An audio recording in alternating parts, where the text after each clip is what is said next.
दोस्तों, स्वागत है आपका स्टडी विद प्रदीप में। मैं प्रदीप सिंह आप सभी का हमारी इस सीरीज में बहुत बहुत स्वागत करता हूं। जैसा कि आप देख रहे हैं, हम भारतीय संविधान में जो नीति निर्देशक तत्वों की व्यवस्था की गई है उनको लेकर हम चल रहे हैं। इससे पहले वाले लेक्चर में मैंने आपको नीति निर्देशक तत्वों के बारे में बताया था कि वो जो नीति निर्देशक तत्व हैं उनका मोटिव क्या है।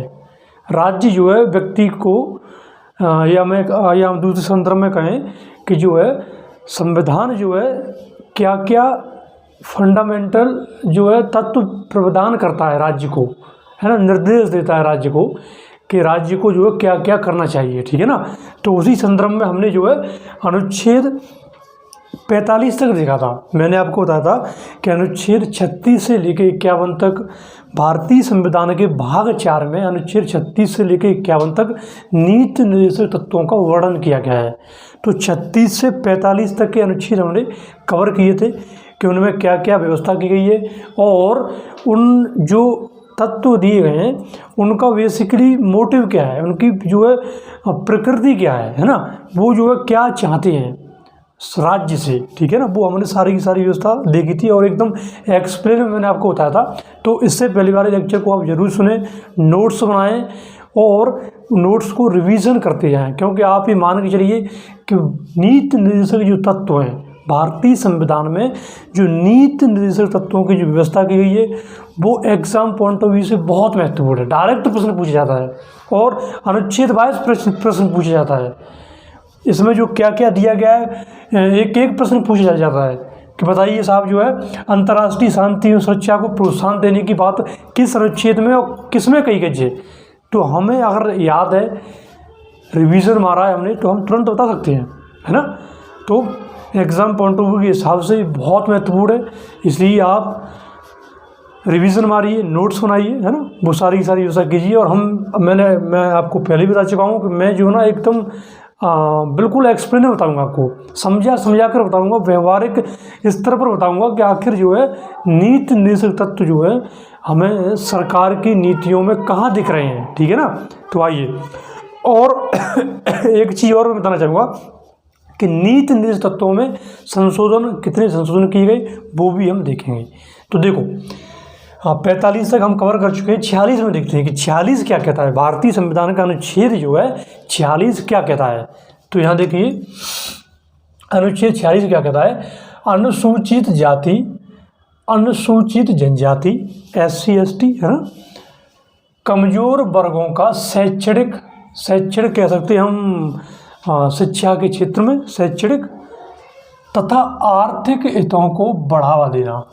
राज्य से ये कहा गया है, राज्य से संविधान कहीं ना कहीं निर्देश देता है कि हे राज्य, तुझे जो अनुसूचित जनजाति हैं और अनुसूचित जातियां हैं और कुछ समाज के जो पिछड़े लोग हैं उनके सामाजिक और शैक्षणिक स्तर को बढ़ाना है तुझे। अब कैसे बढ़ाएगा तू, क्योंकि आपको बताया कि जो सामाजिक रूप से कौन लोग पिछड़े हुए हैं, हमारे अनुसूचित जो जनजाति हैं, अनुसूचित जाति के लोग हैं जिन्हें दलित बोलते हैं, है ना, और कुछ कमज़ोर पिछड़े वर्ग हैं, तो उनके शैक्षणिक स्तर को बढ़ाने के लिए कुछ नीतियां बना। तो आप देखिएगा जो हमारे शैक्षणिक नीतियां हैं, जो हमारी जो बड़ी बड़ी यूनिवर्सिटीज़ होती हैं, जो बड़ी क्या कहते हैं महाविद्यालय होते हैं, तो उनमें बाकायदा राज्य जो है रिजर्वेशन करता है। इन कैटेगरी के लिए बाकायदा कानून बने हुए हैं कि ये जो फलाना राज्य है या जो फलानी यूनिवर्सिटी है वहाँ पर जो है SC ST जो वर्ग है उसके लिए इतनी सीटें आरक्षित होंगी, रिजर्व होंगी, है ना। तो ये कहीं ना कहीं किस लिए की गई है, शैक्षणिक स्तर को बढ़ाने के लिए। किन के शैक्षणिक स्तर, SC ST के समुदाय के लोगों को, क्योंकि हमें सामाजिक न्याय प्राप्त करना है, लोक कल्याणकारी राज्य है। कहीं ना कहीं नीति निर्देशक तत्वों का जो वर्णन किया गया है, नीति निर्देशक तत्वों का जो उद्देश्य है वो क्या है, सामाजिक एवं आर्थिक लोकतंत्र की स्थापना। तो वो कैसे आएगी, है, नीचे लोगों को आपको साथ लेके चलना पड़ेगा, उनके शैक्षणिक स्तर को कोई ना कोई सुधारना पड़ेगा, तभी आएगा ना। आइए आगे देखते हैं। 47 क्या कहता है, पोषाहार को बढ़ाने। पोषाहार का मतलब होता है जो पोषण युक्त भोजन को कैसे बढ़ाया जाए, है ना।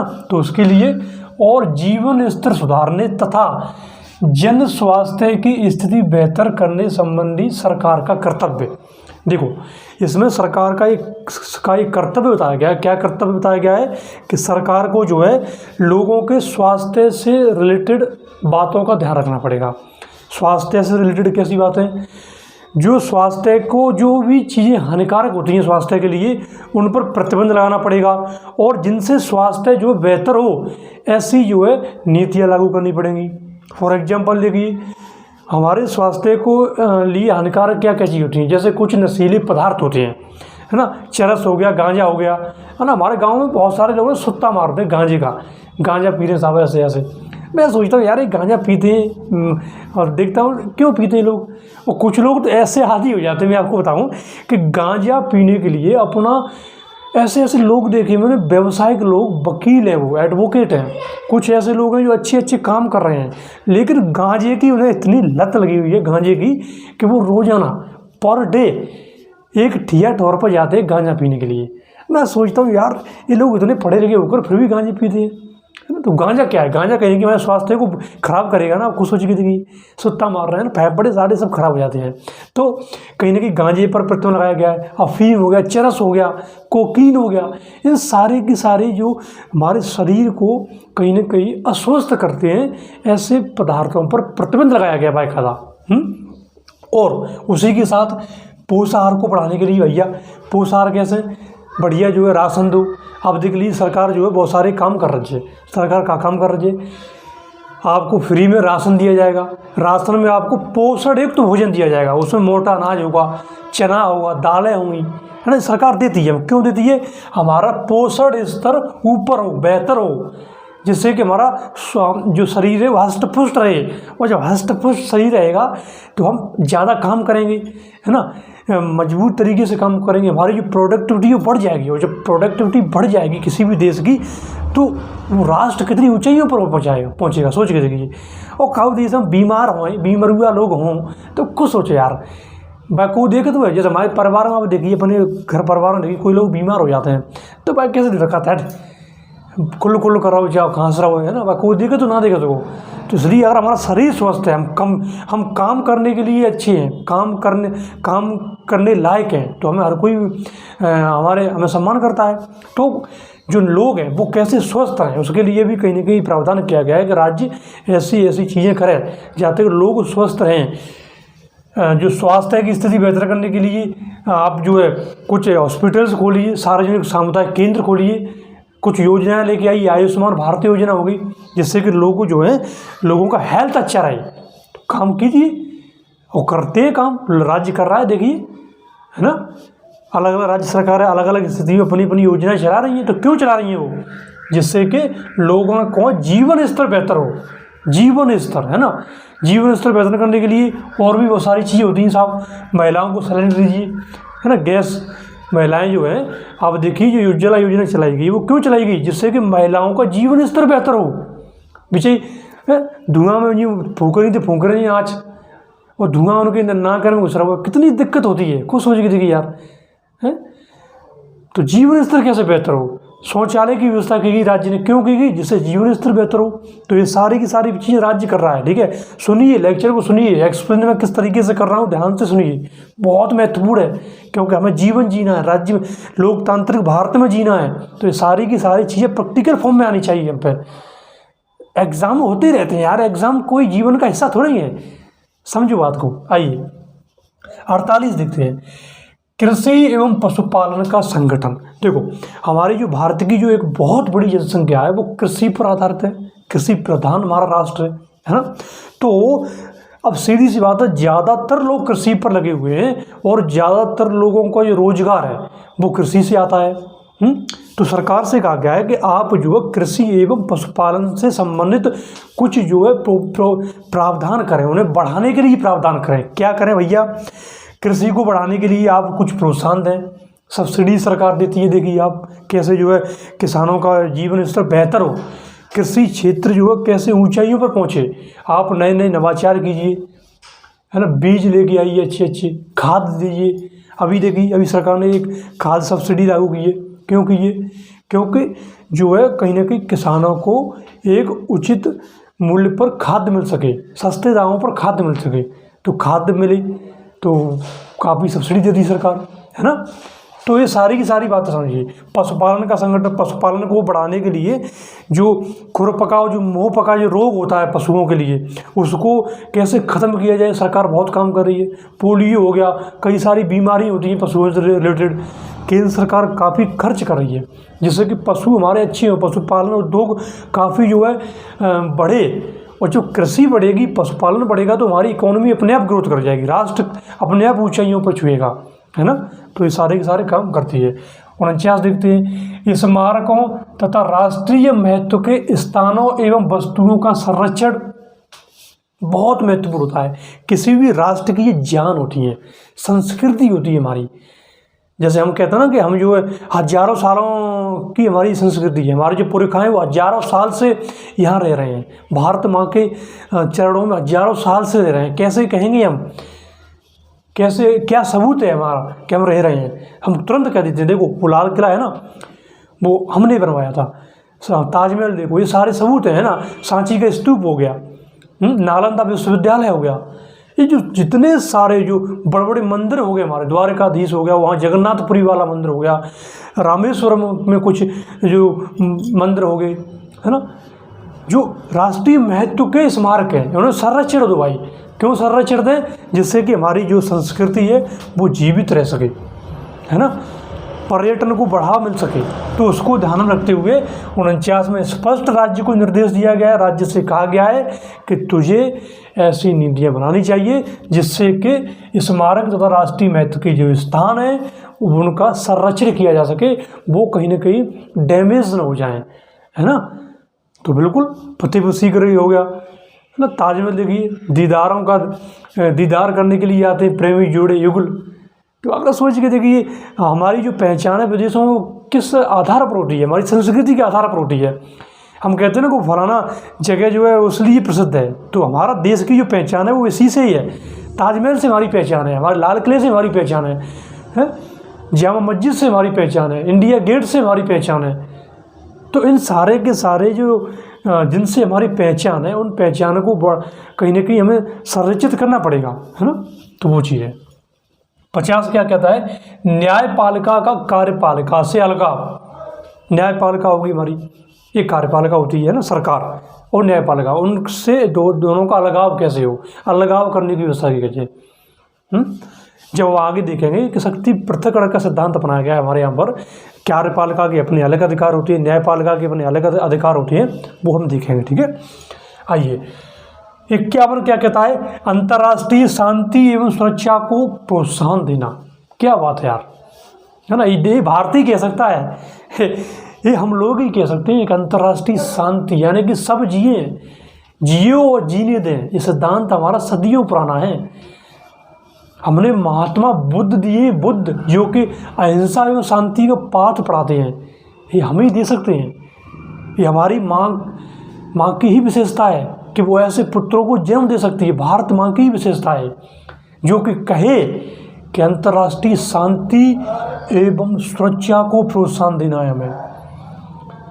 जियो, सब जियो, आतंकवाद हो रहा है उसको खात्मा करो, है ना, खुलकर विरोध करो। अगर कोई दूसरे मानवों के मानवाधिकारों का उल्लंघन कर रहा है तो उनका खुलकर विरोध करना भारत की हमेशा से पॉलिसी रही है। और जहाँ शांति व्यवस्था की बात होती है भारत हमेशा तत्पर रहता है।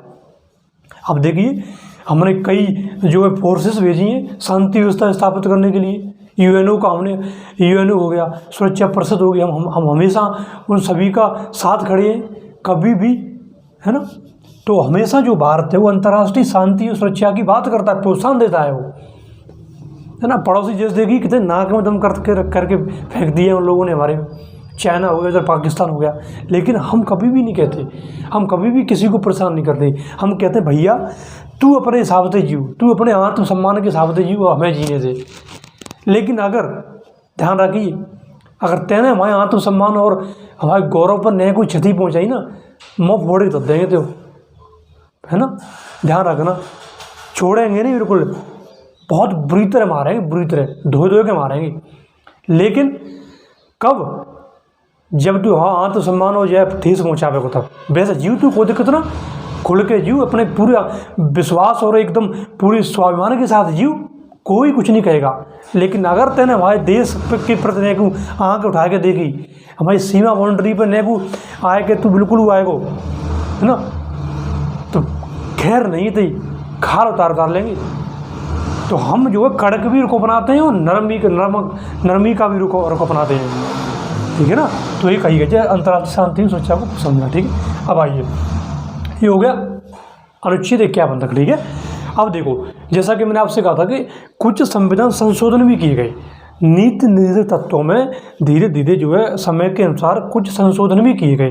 जैसे यहाँ देखिए कुछ संशोधन क्या किए गए, 42वें संविधान संशोधन अधिनियम 1976 के द्वारा 4 नए नीति निर्देशक तत्व जोड़े गए। देखो, अगर कभी प्रश्न आए कि नीति निर्देशक तत्वों में पहली बार संशोधन कब किया गया, तो आप ध्यान रखिएगा, पहली बार जो संशोधन किया गया वो किया गया 1976 में और 42वें संविधान संशोधन अधिनियम के तहत, और तब से लेकर अब तक 4 बार संशोधन किया जा चुका है। तो आगे देखते हैं हम पहला संशोधन। तो पहला किया गया था 42वां संविधान संशोधन 1976 में, जहाँ में 4 नीति निर्देशक तत्व और जोड़े गए। कौन कौन से जोड़े गए, देखो, अनुच्छेद 39 में जोड़ोगो एक तत्व, कहा जोड़ोगो, बालकों को स्वास्थ्य विकास का अवसर, यानी कि जो बालक हैं उनका स्वास्थ्य सही हो, बालकों के स्वास्थ्य को आपको ध्यान में रखना होगा, उनके वो लिए कहीं कि समान अवसर देना पड़ेगा। ये राज्य से कहा गया है, क्योंकि जैसे कि मैंने आपसे बताया था, पहले आपसे मैंने कहा था कि बालक ही हमारा फ्यूचर होता है। तो किसी भी राष्ट्र का जो फ्यूचर है या किसी भी परिवार का जो फ्यूचर है, भविष्य होता है, वो बच्चे होते हैं, बालक होते हैं। तो बालकों के स्वास्थ्य का आपको ध्यान रखना पड़ेगा, ख्याल रखना पड़ेगा। तो राज्य ऐसी व्यवस्था करे, ठीक है। फिर देखिए दूसरा क्या अनुच्छेद जोड़ा गया था, अनुच्छेद 39A करके, अनुच्छेद 39A करके का अनुच्छेद जोड़ा गया था। उसमें कहा गया है कि समान न्याय के लिए मुफ्त कानूनी सहायता। देखो भाई, क्या बताओ, जैसे मान के चलो कि कोई व्यक्ति है, गरीब व्यक्ति है, उसे समान न्याय चाहिए और समान न्याय के लिए वो न्यायालय जाता है। लेकिन आपको बताया कि न्यायालय वो खुद तो नहीं लड़ सकता, क्योंकि उसे कानूनी जानकारी है नहीं, पैसा उसके पास है नहीं कि वो प्राइवेट वकील कर ले, है ना। आजकल तो वकील आप देखिए कितने महंगे हो गए हैं। तो अब क्या करें, क्या उसे समान न्याय प्राप्त करने का अधिकार नहीं है? जो फिर हमारी जो प्रस्तावना कहती है सामाजिक, आर्थिक, राजनीतिक न्याय, वो कैसे मिले? तो उसको ध्यान में रखते हुए सरकार ने कहा है कि ठीक है, अगर ते पास पैसा ना था कि प्राइवेट वकील हायर करके खा जाए तो हम देंगे, तो सरकारी वकील देंगे फ्री में। तो सरकारी वकील की व्यवस्था करी गई जी, कब करी गई? 1976 में संशोधन के तहत। तीसरों का आया जोड़ा हो जाए, तीसरों 43A करके, अनुच्छेद 43A करके जो व्यवस्था करी गई थी, वहाँ में क्या हुआ है, वहाँ में कही गई कि श्रमिकों की भागीदारी को सुरक्षित करना। जो औद्योगिक संस्थान होते हैं, फैक्ट्री हो गए या जो कारखाने हो गए, वहाँ में जो श्रमिक है वो लगे हुए हैं, उनकी जो भागीदारी जो है उसको कैसे सुरक्षित करना, श्रमिक, है ना।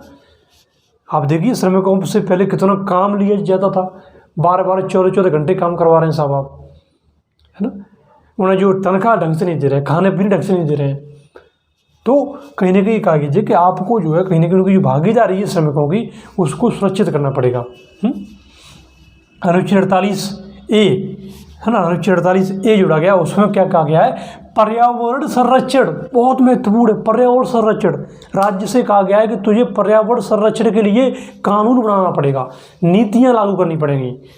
देखिए भाई, पर्यावरण संरक्षण कितना खतरनाक मुद्दा बन चुका है आजकल। देखिए जंगल काटे जा रहे हैं, पेड़ पौधे नष्ट किए जा रहे हैं, जो जंगली जीव है उनका शिकार किया जा रहा है। तो अगर ऐसे जीवों का शिकार होगा, पर्यावरण हमारा नष्ट हो जाएगा, तो कहीं ना कहीं हम भी नष्ट हो जाएंगे, क्योंकि जो मनुष्य है वो भी एक पर्यावरण का अंग ही है, हम भी एक पर्यावरण के अंग हैं। तो पर्यावरण संरक्षण हमारे लिए बहुत महत्वपूर्ण है। इसलिए अनुच्छेद 48A और 1976 में ये बात कही गई, राज्य से कहा गया है कि आपको पर्यावरण संरक्षण के लिए कानून बनाना पड़ेगा। फिर आप पाएंगे कि राज्य ने धीरे धीरे कई सारे कानून बनाए पर्यावरण के संरक्षण के लिए कि जो है आप जो है जंगल से हरी लकड़ी नहीं काट सकते, किसी जो जीव जंतु है उसकी हत्या नहीं करेंगे। अगर ऐसा करते हैं तो आपको सजा मिलेगी। आगे देखते हैं। दूसरा जो संशोधन किया गया था नीति निर्देशक तत्वों में वो था 44वें संविधान संशोधन के तहत 1978 में किया गया था। इसमें जो है एक तत्व जोड़ा गया। क्या जोड़ा गया? अनुच्छेद 48 करके जो है एक तत्व जोड़ा गया है। उसमें कहा गया है आय, प्रतिष्ठा, अवसरों में असमानता कम करना। अगर जो है आय असमान है, पता चले कुछ लोग गरीब हैं, कुछ लोग पैसे वाले हैं और एक बहुत बड़ी संख्या अमीरों की है, तो उसमें जो है कैसे अवसरों की जो प्रतिष्ठा, जो आय की जो असमानता इतनी है चुकी है, जो खाई इतनी है चुकी है, वह कैसे पार्ट हो जाए। तो उसके लिए कहीं ना कहीं कदम उठाना ये भी कहा गया है, क्योंकि हमने समाजवादी सिद्धांत को अपनाया है। आप देखिए आपको जितने सारी चीज़ें मिल रहे होंगे वो कहीं ना कहीं समाजवादी सिद्धांत से प्रेरित है सारी बातें कि कैसे सामाजिक न्याय स्थापित किया जाए, सामाजिक न्याय। फिर देखिए अगला जो तीसरा जो संविधान संशोधन किया गया था वो किया गया था 86वां संविधान संशोधन 2002 में। तो इसमें क्या किया गया था? इसमें बेसिकली जो प्राथमिक शिक्षा होती है, प्राथमिक शिक्षा पहले नीति निर्देशक तत्व में सम्मिलित थी, मैंने आपको बताया था, ठीक है। अनुच्छेद जो प्राथमिक शिक्षा थी उसे नीति निर्देशक तत्व से हटाकर अनुच्छेद 21 है ना, मौलिक अधिकार बनाया गया। अनुच्छेद 21 के तहत एक मौलिक अधिकार बनाया गया, क्या? प्राथमिक शिक्षा, प्राइमरी एजुकेशन। क्योंकि शिक्षा जो प्राथमिक शिक्षा है वो काफ़ी महत्वपूर्ण है, वो एक तरीके से बिल्कुल नींव का काम करती है ना, बिल्कुल फाउंडेशन है, वो लोगों का फाउंडेशन होता है। प्राथमिक शिक्षा जब तक आपको नहीं मिलेगी सभी को, तब तक आप आगे बढ़ ही नहीं सकते। तो उसी के लिए ये जो इसे और प्रभावी बनाने के लिए, राज्य पर और जो है कहीं ना कहीं दबाव डालने के लिए अनुच्छेद 21 के तहत इसे सम्मिलित किया गया, ठीक है। और आप देखिए आज तो मौलिक अधिकार है, अगर कोई किसी भी नागरिक को अगर प्राथमिक शिक्षा नहीं मिल रही है तो बाकायदा वो न्यायालय का रुख कर सकता है। जो चौथा जो संविधान संशोधन किया गया था नीति निर्देशक तत्व में, वो किया गया था 97वें संविधान संशोधन अधिनियम 2011 में, और इसमें 43A जोड़ा गया, जिसमें सहकारी समितियों का स्वैच्छिक गठन, स्वैच्छिक जो है उसका प्रशासन, वो सारी की सारी बातों का प्रावधान किया गया था। सहकारी संगठन, ठीक है, सहकारी समितियां हो या सहकारी कोई संगठन बनाना हो तो उसको ध्यान रखते हुए, ठीक है। तो ये हो गया राज्य के नीति निर्देशक तत्व, इसे आप समझिए, लेक्चर को बार बार देखिए। अगर हमारा वीडियो आपको पसंद आया हो तो इसे सब्सक्राइब करें हमारे चैनल को, कमेंट करके बताइए आपको कैसा लगा,